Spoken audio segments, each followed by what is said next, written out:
এটা হচ্ছে যে ইপসন L3210 প্রিন্টারের কালি।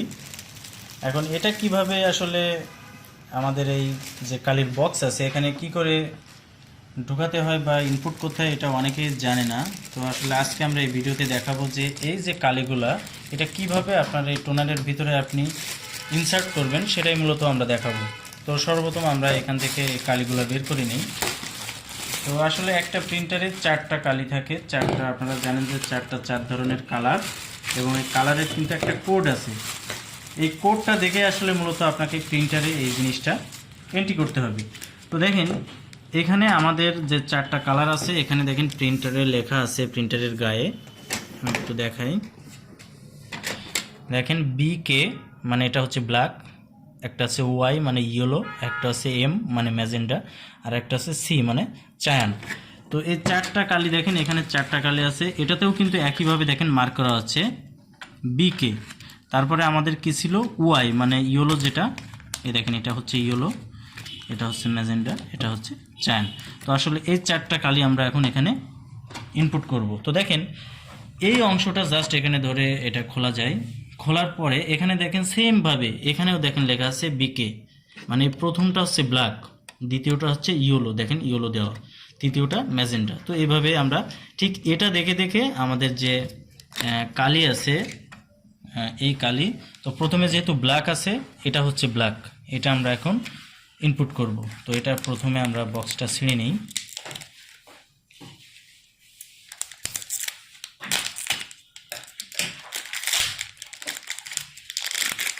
তো এই কালিটা আসলে ইনসার্ট করা একেবারেই সোজা, এটা জাস্ট টেকনিকটা জানলেই হবে। তো যেহেতু প্রথমটা হচ্ছে ব্ল্যাক, এই যে অংশটা আছে জাস্ট এটা একটু চাপ দিলে এটা খুলে আসবে। আসার পরে এই যে কালি ব্ল্যাক, এটার এখান থেকে আপনার যে ঢাকনাটা আছে এটা আমরা খুলে নিব। তো এর যে ঢাকনিটা আছে এটা খোলার পরে জাস্ট এটা দেখেন পজিশনিং করা আছে, এই যে পজিশনিং মাথায় এটা দেখছেন, এটা দেখেন ঠিক সেমভাবে এখানে দাগ করা আছে। জাস্ট আমরা এইভাবে এখানে এই জিনিসটা দিয়ে চেপে ধরব। চেপে ধরার সাথে সাথে আমার কালিটা কিন্তু দেখেন এখান থেকে কিন্তু নিচের দিকে যাচ্ছে। আমি যদি এখানে একটু দেখাই, দেখেন এখানে কিন্তু কালি আস্তে আস্তে লোড হচ্ছে। তো আমরা ব্ল্যাকটার ভিতরে আসলে ইনসার্ট করছি, দেখেন এটা কালি লেভেল কিন্তু আস্তে আস্তে বাড়ছে। তো যতক্ষণ পর্যন্ত এটা লোড না হবে ততক্ষণ পর্যন্ত আমার উপরের অংশটা এভাবে চেপে ধরতে হবে। এটা দেখেন প্রায় ফুল হয়ে গেছে, অর্থাৎ আমার বক্সের ভিতরটায় বা যে কালিটুকু ছিল সেটা কিন্তু দেখেন ফুলফিল এখানে লোড হয়ে গেছে। এবং আমার এই উপরের যে অংশটা এটা দেখেন এটাতে কিন্তু আর কালি নাই, জাস্ট আমরা এটা আস্তে আস্তে এখান থেকে উঠিয়ে নিব। এখন দেখেন এটা কিন্তু ফাঁকা, এটাতে আর কোনো ধরনের কোনো কালি নাই। জাস্ট আমরা এটা আগের মতো একইভাবে এখান থেকে এটা আউট করে দিব, দিয়ে এটা আটকিয়ে দিব। এখন হচ্ছে দ্বিতীয়টা কি ইয়েলো, জাস্ট আমরা দ্বিতীয়টা এটা এখান থেকে খুলে নিলাম। নেবার পরে যে ইয়েলো আছে এই ইয়েলোটা আমরা একইভাবে প্যাকেটটা কেটে নিব।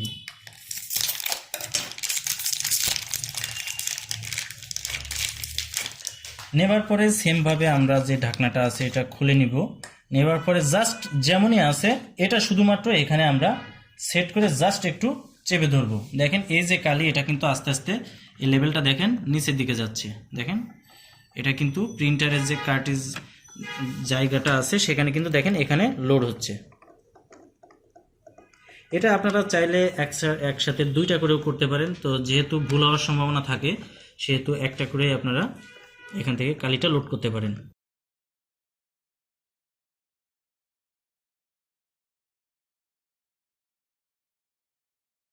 তো এভাবে আসলে ইপসন যে প্রিন্টারটা আছে L3210 এটাতে আপনারা খুব সহজে কালি রিফিল করতে পারবেন।